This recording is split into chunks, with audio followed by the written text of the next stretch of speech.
My name is Michael, and it was through the introduction of a mutual friend that I first met my wife, Amanda. From the start, she exuded cheerfulness and sociability, and we immediately clicked. Our initial outings for meals quickly blossomed into something more, and before long, I found myself developing strong feelings for her. After 2 years of dating, we both began contemplating marriage. Living together seemed like the natural progression, and the following year, we officially tied the knot in a grand wedding ceremony. Surrounded by our closest friends, the day felt like a once-in-a-lifetime celebration. Our friends even added their own entertaining acts, making the occasion truly memorable. Married life was a blissful journey. While we both juggled our jobs, Amanda's demanding work often meant she arrived home earlier than me, dutifully preparing delicious meals for us. Her consideration for my love of meat led to her cooking meat dishes 3 times a week, ensuring a balanced diet. Each homemade meal felt like a blessing, and I cherished having her as my partner. However, almost 3 years into our marriage, I began to notice a shift in Amanda's behavior. She stopped cooking dinner and started going out after work, leaving me alone at home with frozen meals or supermarket dishes.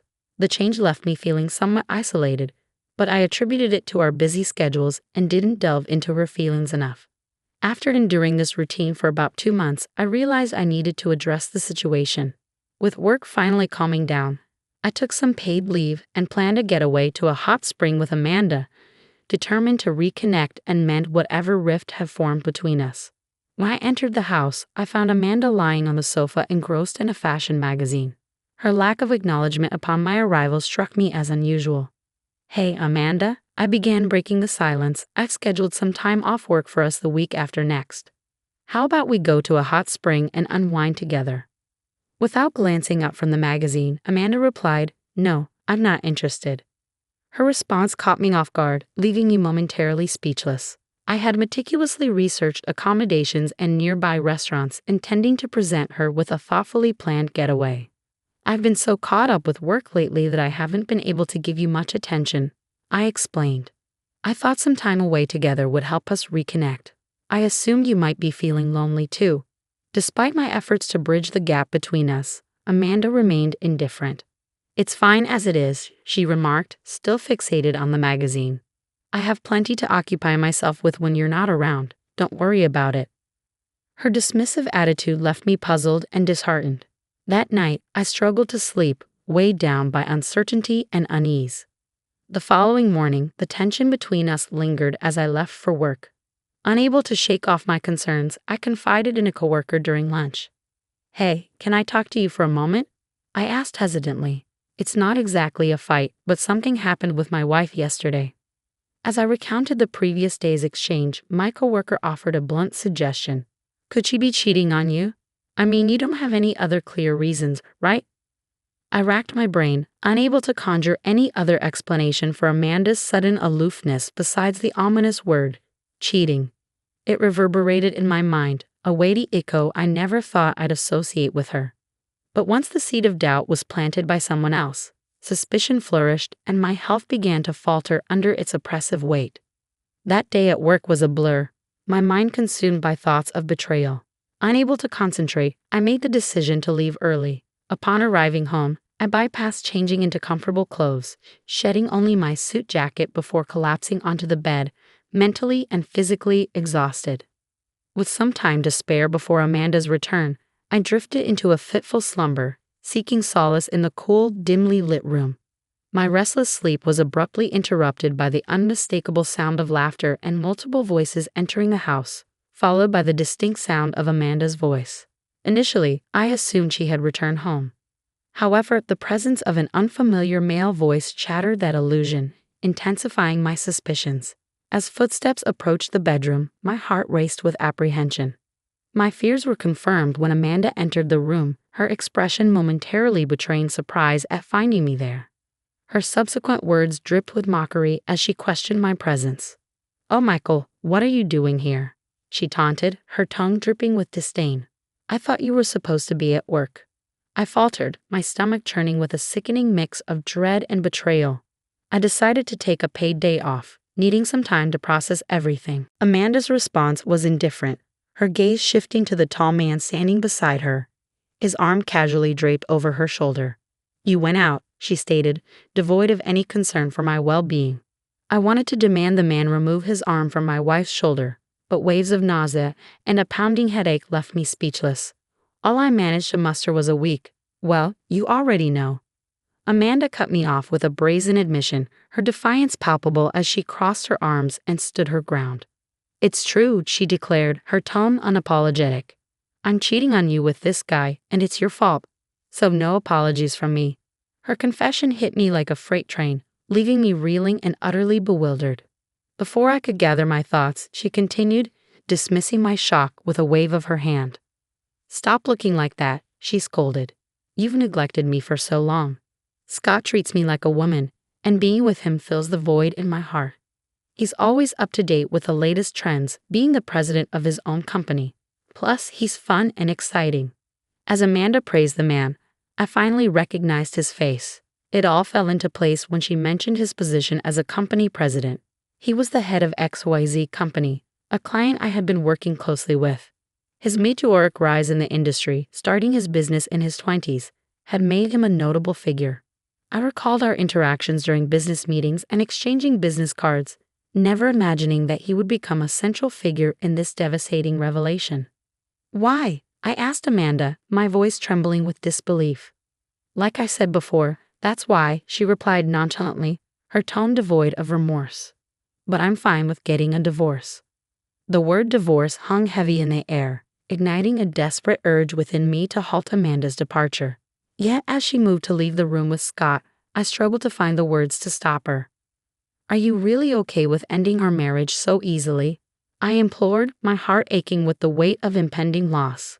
But Amanda brushed off my concerns with a dismissive wave. "It doesn't matter anymore," she declared, making a move to exit with Scott in tow. "I'll ensure Amanda's happiness, so don't worry," Scott interjected, flashing me a disarming smile before following Amanda out of the room.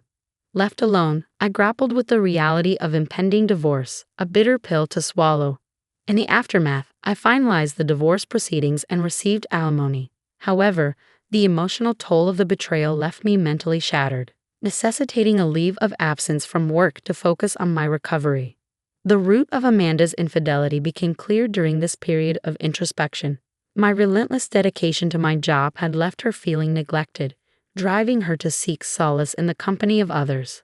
Amanda's outgoing nature and ease in forging connections led her to cross paths with Scott at bars, where their bond quickly deepened. During my hiatus from work, a colleague informed me that Scott's company, a former client, had relocated its headquarters from New York. This revelation brought a sense of closure, knowing that I would no longer have to face the painful reminder of Amanda's betrayal in a professional context. In the years that followed, I gradually reclaimed my mental well-being. By a stroke of serendipity, I found love once again and made the decision to remarry, embracing the hope of a brighter future. I had made the decision to change jobs and relocate to a rural area, seeking a more tranquil lifestyle surrounded by abundant nature compared to the hustle and bustle of the city.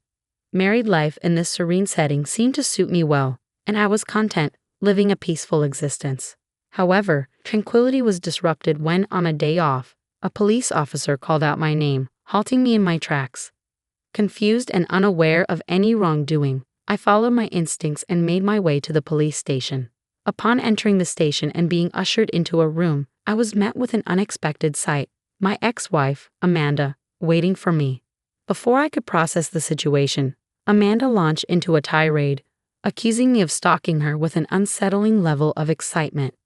Bewildered by her accusations, I attempted to reason with her, but she persisted, refusing to acknowledge my side of the story. My confusion only deepened when a police officer brought in another individual, Scott. With a bitter twist of irony, Scott joined in, questioning my motives and insinuating lingering feelings for Amanda despite years having passed since our divorce. His words stung, a painful reminder of the tumultuous end to our marriage, a wound still raw, even after all this time. I requested an explanation from the police officer who had brought Scott into the room. It transpired that Amanda had been enduring the torment of a stalker for an extended period, and in her distress, she had mistaken the stalker's resemblance to me and reported me to the authorities. The police, upon discovering my recent move to the town, had called me in for questioning. While I comprehended the gravity of the situation, Amanda's dismissive attitude only fueled my frustration. However, the police officer intervened, urging me to remain calm and suggesting that I provide evidence to support my innocence. Determined to clear my name, I arranged for someone to accompany me to the police station. Within minutes, the chosen individual arrived, prompting a startled reaction from Scott. "Elizabeth," he exclaimed, his surprise palpable. "Hi, big brother. It's been a while," she greeted warmly, revealing her connection to Scott as his sister. In a twist of fate, I had remarried Elizabeth, Scott's sister. Scott and Amanda, unaware of this revelation, appeared visibly flustered. As the truth unfolded, it emerged that Scott's infidelity with Amanda had been discovered by their parents, who subsequently distanced themselves from him. His parents, prominent figures in a company with numerous business ventures, chose to support me upon learning of their son's wrongdoing.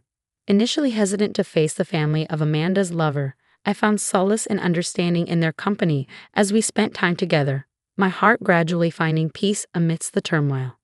I found love once again, this time with Elizabeth, Scott's sister, and we eventually tied the knot. Scott's reaction was one of disbelief and outrage. "Are you kidding me?" he erupted, his voice laced with anger. "I haven't heard anything about this." Elizabeth, accustomed to her brother's temperament, countered his outburst calmly. "Well, I had a duty to inform someone who no longer considers us family. Besides, during the time you claimed Michael's ex-wife was being stalked, he was actually having dinner with me at the hotel's restaurant. You should be able to find our names on the reservation list, and if you ask the waiter who served us wine, he should be able to confirm it." With Elizabeth's testimony, I was finally exonerated of all charges. As we left the police station, grateful for Elizabeth's support, Amanda and Scott confronted us, their intentions clear. "Wait a minute," Scott interjected, grabbing Elizabeth's shoulder. "Did you really marry this guy? He failed in the city and ended up in a rural area. You'll regret it if you marry someone like him." Amanda chimed in, echoing Scott's sentiments. "That's right. He neglected me a lot when we were married too." It was evident that they were determined to cast a shadow over our happiness. However, Elizabeth remained steadfast, shaking off Scott's hand from her shoulder. Just then, a luxury car pulled up in front of the police station, and Scott's expression shifted to one of surprise. "Oh, Dad," he exclaimed, realizing who had arrived. Scott's father stepped out of the car, his demeanor stern as he addressed his son. "I have no reason to be called Dad by you," Scott's father retorted sternly, addressing his son's disrespectful behavior toward Elizabeth and me. "More importantly, it seems you have been quite rude to my daughter and son-in-law." Scott shrugged dismissively. "Well, can't be helped, can it? Are you really okay with Elizabeth marrying this loser?" His father's expression hardened. "What's with your attitude toward the heir to my company? If anyone's a loser here, it's you. Your business only succeeded because of good luck, and you've been acting all high and mighty without even understanding proper management. You have no right to badmouth Michael. Indeed, I had relocated to this town to study as a successor in my father-in-law's business, having changed jobs to a group company based in this area." As the truth sank in, Scott's confidence wavered, his shoulders drooping in defeat. Meanwhile, Amanda attempted to salvage the situation, but her efforts fell short in the face of the undeniable facts. "What does this mean?" Scott finally managed to utter, his voice strained with uncertainty. "You said you'd inherit the company," Elizabeth reminded him, her tone tinged with disappointment. "Scott's company is doing well, right?" However, the truth soon emerged. Scott's company was on the verge of bankruptcy, and considering his extravagant spending, he was likely in debt as well. Scott fell silent, the weight of reality settling heavily upon him as his father's words rang true. Elizabeth delivered the final blow, highlighting his empty promises to make Amanda happy and questioning his judgment. With the truth exposed, the suspicion of stalking against my ex-wife was cleared. In the aftermath, Scott's company collapsed and Amanda parted ways with him.